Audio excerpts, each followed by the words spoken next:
নমস্কার বন্ধুরা, সুস্মিতার রান্নাঘরে সবাইকে স্বাগত জানিয়ে শুরু করছি আজকের রেসিপি।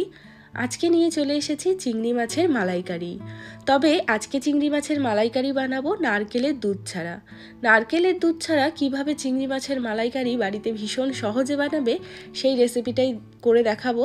তবে এই রেসিপিটা দেখার পর বা খাওয়ার পর কেউ বলবেই না যে এর মধ্যে নারকেলের দুধ ব্যবহার করা হয়নি। নারকেলের দুধ অ্যাভেলেবেল না থাকলে এই ট্রিকটা তোমরা ফলো করতে পারো। একদম পারফেক্ট চিংড়ি মাছের মালাইকারি কিন্তু খুব সহজেই তৈরি হয়ে যাবে, কোনো রকম নারকেল বাটাবাটি কাটাকাটি ঝামেলা ছাড়াই। তাহলে চলো আর কথা না বাড়িয়ে আজকের দারুণ স্বাদের চিংড়ি মাছের মালাইকারির রেসিপিটা দেখে নেওয়া যাক। তো দেখো, চিংড়ি মাছের মালাইকারির জন্য এখানে আমি চিংড়ি মাছগুলোকে পরিষ্কার করে কেটে ধুয়ে নিয়েছি। এবার এর মধ্যে সবার প্রথমে আমি দিয়ে দিচ্ছি অল্প লবণ, তার সাথে দিয়ে দিচ্ছি হাফ চামচ মতো হলুদ গুঁড়ো। এবার এই লবণ আর হলুদ গুঁড়োটা দেওয়ার পরে খুব ভালো করে মাছের সাথে মাখিয়ে নেব। চিংড়ি মাছগুলো মাখানো হয়ে গেছে। এখন একটা ফ্রাই প্যানের মধ্যে দিয়ে দিচ্ছি খানিকটা সর্ষের তেল।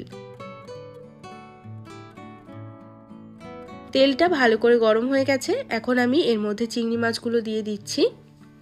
একসাথে সমস্ত চিংড়ি মাছ দিয়ে দিলাম। আর চিংড়ি মাছ ভাজতে খুব একটা বেশি সময় লাগে না, খুব তাড়াতাড়ি কিন্তু চিংড়ি মাছের গায়ে কালার চলে আসে।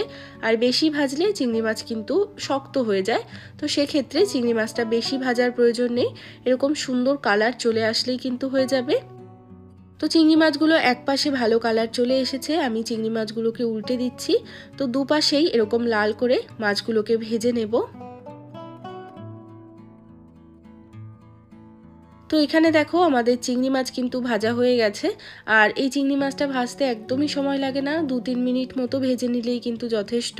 তো এখন আমি এই চিংড়ি মাছগুলোকে তুলে নিচ্ছি। তো মাছ ভাজা হয়ে গেছে। এখন আমি একটা কড়াইয়ের মধ্যে এই চিংড়ি মাছ ভাজার তেলটাকে ঢেলে নিলাম। তোমরা যদি চাও যে এই তেলটা ইউজ করবে না, তাহলে কিন্তু ফ্রেশ তেল দিয়েও তোমরা রান্না করতে পারো। তার সাথে আরও একটু সর্ষের তেল অ্যাড করে দিলাম।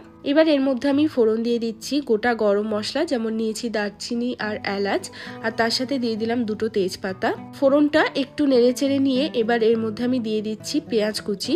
এখানে আমি নিয়েছি 3টে মিডিয়াম সাইজের পেঁয়াজ। পেঁয়াজটাকে দেওয়ার পরে খুব ভালো করে পেঁয়াজটাকে ভেজে নিতে হবে। পেঁয়াজটা কিন্তু একদম গোল্ডেন ব্রাউন করে ভাজতে হবে।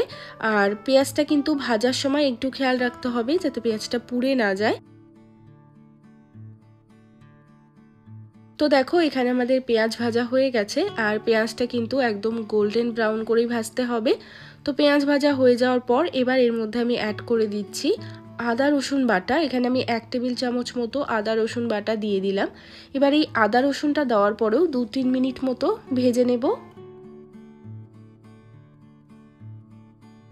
2 থেকে 3 মিনিট সময় নিয়ে আদা রসুনটাকেও ভালো করে ভেজে নিয়েছি।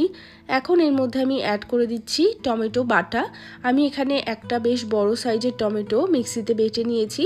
টমেটো বাটাটা দিয়ে দিলাম। তার সাথে আমি দিয়ে দেব স্বাদ মতো লবণ, দিয়ে দিচ্ছি 1 চামচ পরিমাণ চিনি, হাফ চামচ দিয়ে দিচ্ছি হলুদ গুঁড়ো, হাফ চামচ কাশ্মীরি লঙ্কার গুঁড়ো, হাফ চামচ দিয়ে দিলাম জিরের গুঁড়ো। আর অল্প করে জল দিয়ে দেব যাতে মশলাটা কোনো রকমভাবে পুড়ে না যায়। এবার খুব ভালো করে মশলাটাকে নাড়াচাড়া করে মিশিয়ে নিয়ে কিছুক্ষণের জন্য মশলাটাকে কষিয়ে নিতে হবে।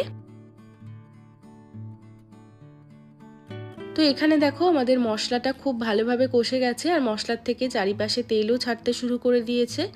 তো এখন আমরা নারকেলের দুধের পরিবর্তে যেটা ব্যবহার করব সেটা রেডি করে নেব। তো এখানে দেখো একটা বাটির মধ্যে আমি নিয়ে নিয়েছি 1 কাপ গরম জল, আর তার সাথে আমি দিয়ে দিচ্ছি গুঁড়ো দুধ। এটা কিন্তু গুঁড়ো দুধ দিয়ে তৈরি করা, তবে খেলে কিন্তু কেউ বলবে না যে এটা নারকেলের দুধ দিয়ে বানানো না, এই মালাইকারিটা গুঁড়ো দুধ দিয়ে বানানো।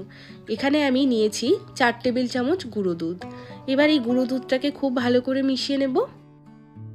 তবে খেয়াল রাখতে হবে গুঁড়ো দুধের মধ্যে কোনো রকম লাম্পস যেন না থাকে। একদম সুন্দর করে এরকম কিন্তু দুধটাকে আমাদের তৈরি করে নিতে হবে। তো এখানে আমাদের দুধটা তৈরি হয়ে গেছে। এখন আমি এই দুধটা দিয়ে দেব মশলার মধ্যে, দিয়ে খুব ভালো করে নেড়েচেড়ে মিশিয়ে নেব।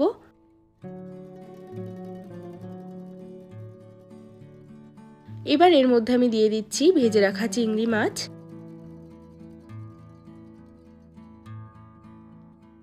তার সাথে দিয়ে দিচ্ছি কয়েকটা কাঁচা লঙ্কা।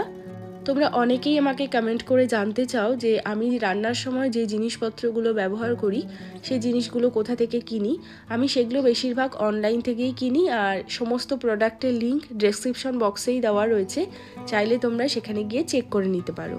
তো এখন ঢাকা লাগিয়ে 6-7 মিনিটের জন্য মিডিয়াম আঁচে রেখে দেব। 6-7 মিনিট পর এবার আমি ঢাকাটা সরিয়ে নিচ্ছি। তো দেখো তেলটাও একদম সুন্দরভাবে ছেড়ে দিয়েছে, আর চিংড়ি মাছের মালাইকারিও কিন্তু আমাদের অলমোস্ট রেডি। আমি সব শেষে দিয়ে দিচ্ছি 1 চামচ মতো ঘি। চাইলে তোমরা এখানে গরম মশলার গুঁড়োও দিতে পারো, তবে আমি গোটা গরম মশলা দিয়েছি, তাই জন্য এখন আর গরম মশলার গুঁড়ো দিলাম না।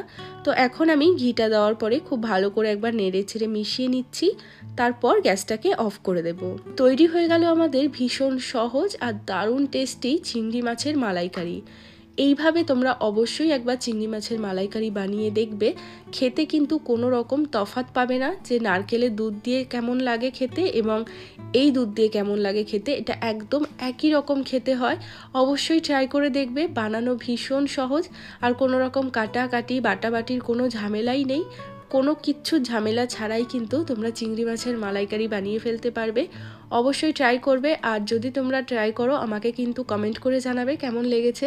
আজকের রেসিপি ভালো লেগে থাকলে একটা লাইক করার অনুরোধ রইল, আর চ্যানেলটিকে যদি সাবস্ক্রাইব করে না থাকো চ্যানেলটিকে সাবস্ক্রাইব করে নিতে পারো যদি এরকম আরও ভিডিও দেখতে চাও। সবাই ভালো থাকবে, সুস্থ থাকবে। আমি আবারও চলে আসবো অন্য রেসিপির সাথে। আজ এ পর্যন্তই, টাটা।